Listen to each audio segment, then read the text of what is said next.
our best ever formula for our best ever fairness treatment. Visibly fair in just 7 days. जब से India में fairness creams के add आने लगे हैं, तब से टीवी पे ऐसे एड्स देखने मिलते हैं जिसमें कोई एक लड़का या लड़की अपनी डल सी लाइफ को चेंज करने के लिए किसी लाइट स्किन्ड सेलिब्रिटी की एडवाइस लेता है and boom, all of a sudden they have a job, they're successful and they are no more single. ये मेंटालिटी हम इंडियंस में बरसों से पल रही है। तो आज इस वीडियो में हम यही डिस्कस करेंगे कि ये फेयर स्किन के लिए अनफेयर सा ऑब्सेशन एक्चुअली आया कहाँ से।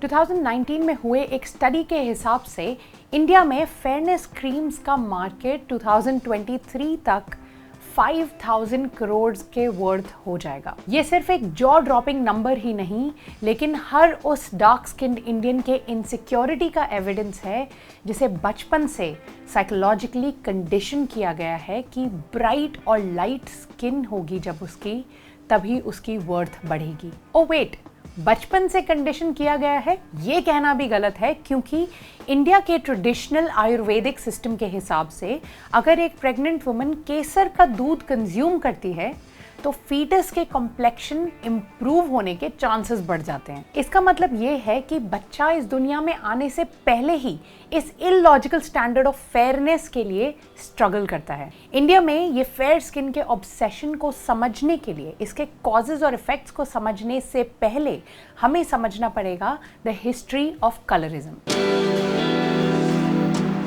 Pulitzer Prize winner Alice Walker ने 1982 में कलरिज्म इस टर्म को कॉइन किया, which he further defines as the prejudicial and preferential treatment of people from the same race based solely on their skin color. यानी कि सेम कम्युनिटी के light skinned individuals को ज़्यादा प्रेफरेंस मिलना as compared to their dark skinned counterparts. Colourism black community में originate हुआ था, जिसमें लाइट स्किन्ड ब्लैक इंडिविजुअल्स को प्रेफरेंस ज़्यादा मिलती थी as compared to dark skinned black individuals, चाहे वो जॉब्स के लिए हो या फिर इलेक्शंस के लिए। ऑफ कोर्स कलरिज्म के रूट्स रेसिज्म से आते हैं, जिसमें ब्लैक कम्युनिटी को इंफीरियर समझ के उन पे हर तरीके की ब्रूटैलिटी डिप्लॉय की गई थी। नॉट टू फॉरगेट स्लेवरी, जिसमें white slave owners light skinned individuals को घर के अंदर रखते और घर के काम कराते, और डार्क स्किन्ड इंडिविजुअल्स को किसी भी तरीके की कंडीशन में आउटडोर्स ही काम करने बोलते। ये same manner of thinking western countries से ईस्टर्न कंट्रीज में भी बढ़ने लगी, including China, Korea, Japan, Malaysia, Sri Lanka, Pakistan and also our dear country India.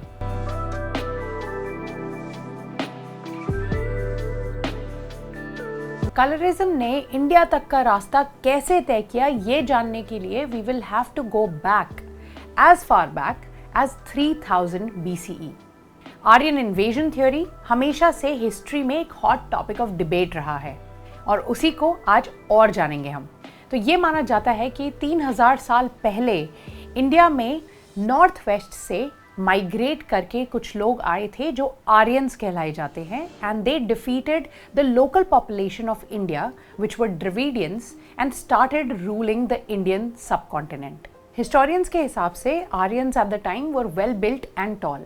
उनका स्किन टोन वाइट था, facial features were sharp and आंखों का रंग ब्लू था।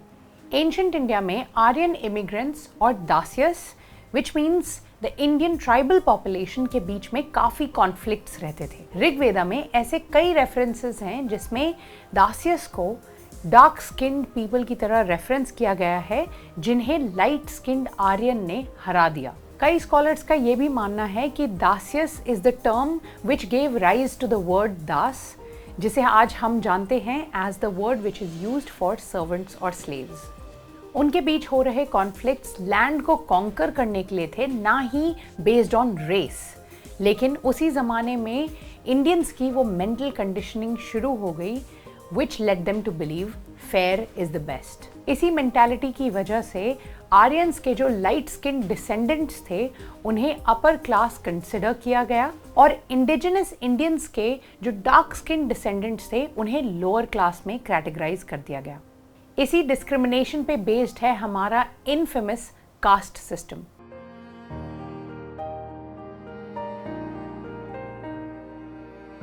एंशिएंट इंडियन टेक्स्ट के हिसाब से 4 कास्ट थे। ब्राह्मण जो स्कॉलर्स थे जिनको वाइट कलर से एसोसिएट किया जाता है, क्षत्रियस जो वॉरियर्स थे जिनको रेड कलर से एसोसिएट किया जाता है, वैश्यस को येलो कलर से और शूद्रस को जो लेबरर क्लास माने जाते थे उनको ब्राउन कलर से एसोसिएट किया जाता है। शूद्रस और दलित्स लेबरर क्लास माने जाते थे और वो दिन भर बाहर घनी धूप में काम करते। इसकी वजह से उनका स्किन पिगमेंटेशन और भी डार्क होने लगा। Skin colour was also associated with social and financial status of the family. कुछ सालों बाद इंडियन कास्ट सिस्टम इतना प्रोमिनेंट हो गया कि लोअर कास्ट के अगेंस्ट ब्रूटैलिटी बढ़ने लगी। ब्राह्मण फैमिली में एक डार्क स्किन बेबी पैदा हो तो लोग उसे इम्प्योर मानते थे। एक नॉर्थ इंडियन फ्रेज है, ट्रस्ट नॉट अ डार्क ब्राह्मण और अ वाइट होलिया, या फिर do not cross the river with a dark ब्राह्मण और अ फेयर चमार। होलिया और चमार दोनों ही लोअर कास्ट के माने जाते थे और इन प्रोवर्ब्स से हमें कलरिज्म और कास्टिज्म का साफ साफ लिंक नजर आता है। यही कनेक्शन अब एक वूंड बनने वाला था जिससे आज भी हमारी कंट्री हीलिंग प्रोसेस में ही है। इंडिया को कई सारे फॉरेन इन्वेजन्स से गुजरना पड़ा, including Dutch, Portuguese, Persian, Mughals, which were all mainly white-skinned people. Finally, 1800s में ब्रिटिशर्स ने इंडिया पे ही नहीं लेकिन इंडिया की मेंटालिटी पर भी रूल करना शुरू कर दिया। अगर आपने सरदार उधम मूवी में जनरल ओ डायर की स्पीच सुनी है तो आपको ये पता चल ही गया होगा कि ब्रिटिशर्स कैसे इंडियंस को सैवेजेस और बारबेरियंस की तरह ट्रीट करते थे।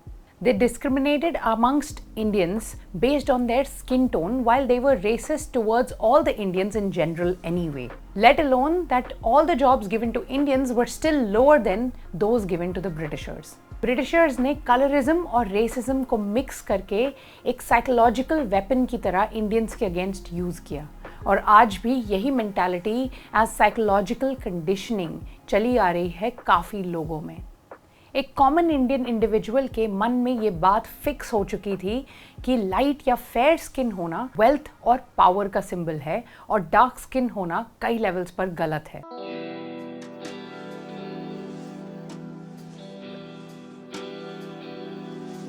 लेकिन हमारे इंडियन प्रोमिनेंट देवी देवताओं का क्या?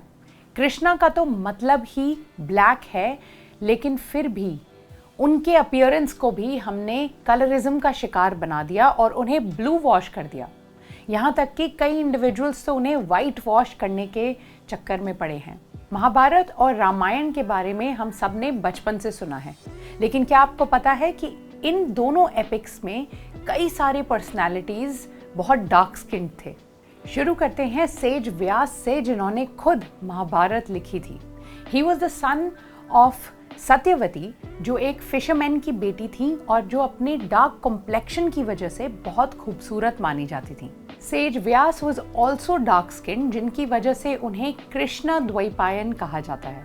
महाभारत की सबसे इम्पॉर्टेंट फीमेल हैं द्रौपदी, जिन्हें श्यामा भी कहा जाता है, referencing to her dark skin, and उनकी ब्यूटी को ब्लू लोटस की ब्यूटी से भी कंपेयर किया जाता है। श्रीमद् भगवतम में लॉर्ड विष्णु के सारे रीइंकार्नेशंस को डिस्क्राइब किया गया है जो डार्क स्किन्ड थे। One, as we know, is Sri Krishna and the other is Sri Ram. And how can we forget the ultimate manifestation of Shakti, माँ काली? इन सब रेफरेंसेस से ये तो क्लियर है कि हिंदुइज्म में और एंशिएंट इंडिया में डार्क स्किन से किसी को कोई प्रॉब्लम नहीं थी। डार्क स्किन को एक्चुअली सेलिब्रेट किया जाता था। It was Aryan migration, foreign invasion and colonization that have turned us into people who hate our own selves for having darker skins.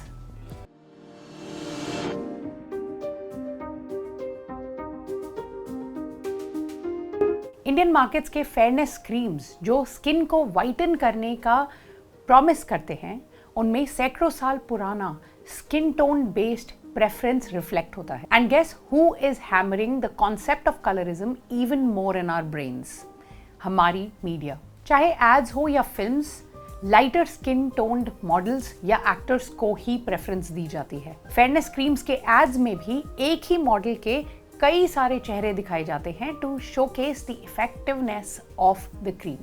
अब मैन्युफैक्चरर्स और मार्केटर्स की मेंटालिटी के हिसाब से darker to fairer skin tone में transition तो still make sense, लेकिन ये लोग तो स्किन टोन को इमोशंस से भी रिलेट कर देते हैं।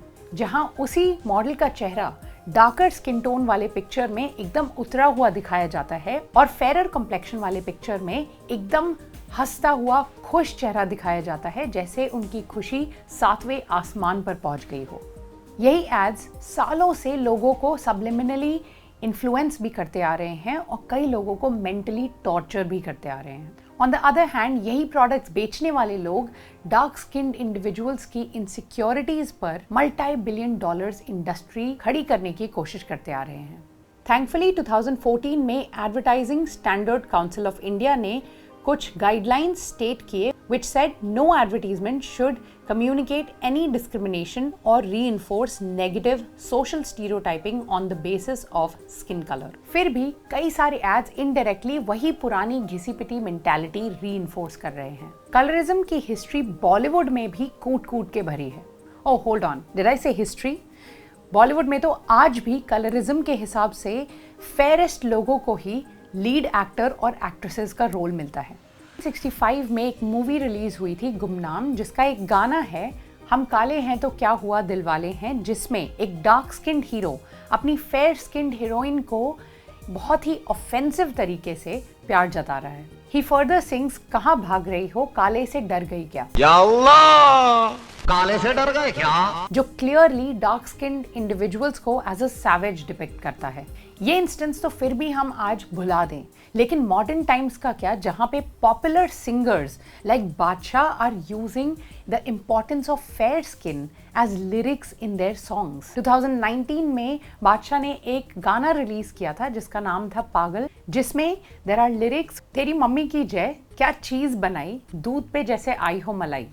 यहाँ तो लड़की की माँ को प्रेज किया जा रहा है because she gave birth to a fair skinned beauty. He further sings, तू है सेक्सी बाकी है सो सो। This line is offensive on so many levels क्योंकि he's trying to convey that just because that girl is fair skinned, वो उसके लिए best है और बाकी सब not too good, not too bad हैं। चलो यहाँ तक भी ठीक है।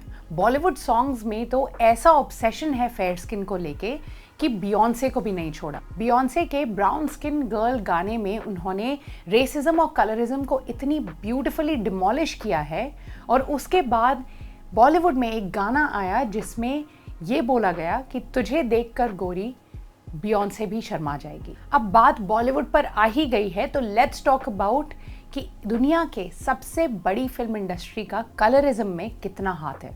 बॉलीवुड को जब भी कोई गरीब या लोअर कास्ट कैरेक्टर को डिपिक्ट करना होता है तो वो वही गोरे एक्टर एक्ट्रेसेस को हायर करते हैं, लेकिन उनपे उनसे 5-6 टोन डार्कर मेकअप करके डिपिक्ट किया जाता है। Take for instance Alia Bhatt in Udta Punjab, Hrithik Roshan in super 30 और रणवीर सिंह इन गली बॉय। बाला मूवी में भूमि पेडनेकर के कैरेक्टर को ब्लैक पेंट में डुबो के ये दिखाया गया था कि डार्क स्किन गर्ल्स हमारी कंट्री में कितना स्ट्रगल करती हैं, which sounds like a good move, but it really isn't. Why couldn't they hire someone naturally darker? That would have been a good move and an impactful one also.